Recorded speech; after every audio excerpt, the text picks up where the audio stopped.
Hello and welcome to Sam Biology class. Friends, today we shall discuss about pseudogenes.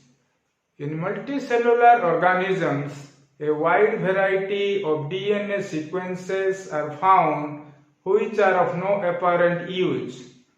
Some of these sequences are defective copies of functional genes, hence these sequences are called pseudogenes.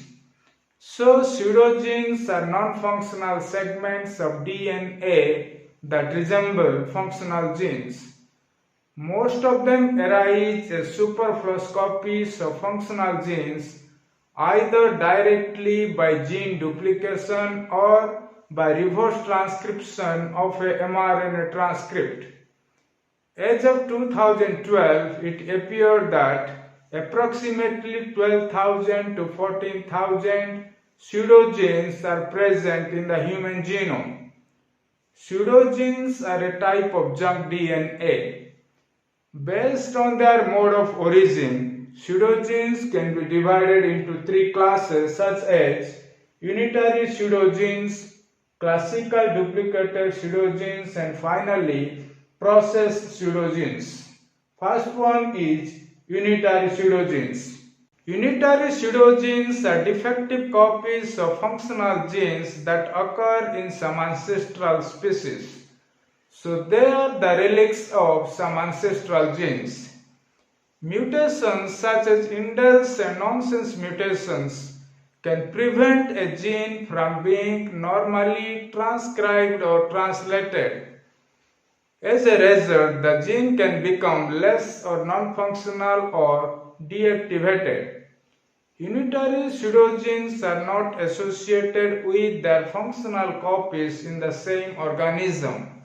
That means during the course of evolution, functional genes are converted into pseudogenes by different mutations. The classic example of unitary pseudogene is the defective copies of the gene that encode the enzyme L-gluconogamma-lactone oxidase. The functional gene is responsible for the synthesis of vitamin C. Such type of pseudogenes are present in guinea pigs and primates including humans. As a result, they are not able to synthesize vitamin C. But a functional copy of this gene is present in mammals except primates. Unitary pseudogenes are rather rare. Second one is classical duplicated pseudogene. Gene duplication is a simple and important process in the evolution of genomes. A copy of a functional gene may arise as a result of the gene duplication event caused by homologous recombination. This is the duplicated copy. Subsequent mutations in the duplicated gene at specific sites leads to the loss of function. As a result, the duplicated gene is converted into a pseudogene. Duplicated pseudogenes have same characteristics as that of the normal gene, including an intact exon intron structure and regulatory sequences. The loss of function of a duplicated pseudogene has little effect on the fitness of the organism because functional genes still exist in the same organism. That means duplicated pseudogenes are always associated with functional genes in the same organism, as a result of which there is very little effect on the fitness of the organism. Examples are the pseudogenes in the alpha and beta cluster of hemoglobin genes in humans. Third one is processed pseudogenes. In higher eukaryotes, particularly mammals, retrotransposition is a fairly common event which has had a huge impact on genome composition. Somewhere between 30 and 44% of the human genome consists of repetitive elements such as lines and signs. Usually during the process of retrotransposition, a mRNA or hnRNA transcript is reverse transcribed back into DNA, which is then inserted into the genome. Although retrotransposons create copies of themselves, it has been shown that in vitro system they may create transposed copies of random genes too. This figure shows the process by which processed pseudogenes are generated from RNA transcripts by retrotransposition. This is a DNA sequence which has both coding regions and non-coding regions. Coding regions are called exons and non-coding regions are introns.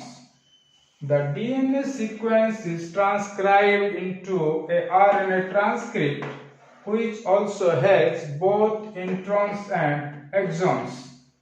The RNA transcript then undergo processing, during which introns are spliced out or removed, and after that exons are joined together to form the final RNA transcript, which do not have introns but it has a poly tail.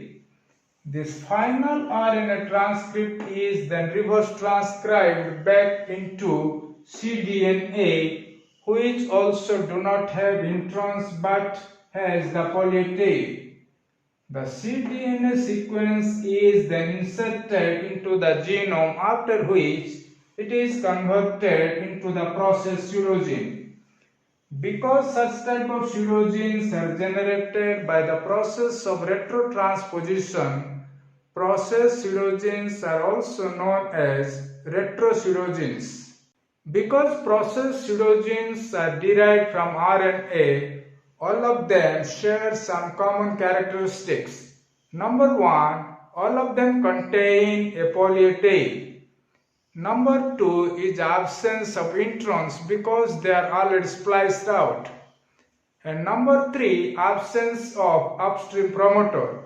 So processed pseudogenes are considered dead on arrival. In addition, most of the processed pseudogenes are flanked by short direct repeats. Another characteristic is the common truncation of the 5' end. Examples of processed pseudogenes are human alpha-globin and beta-globin pseudogene, 2 alpha-globin pseudogenes in mouse, and USN-RNA series of pseudogenes in human that include U1, U2 and U3 SN-RNA pseudogenes. So friends, this is all about pseudogenes. For more updates, please subscribe my YouTube channel, Sam Biology Class.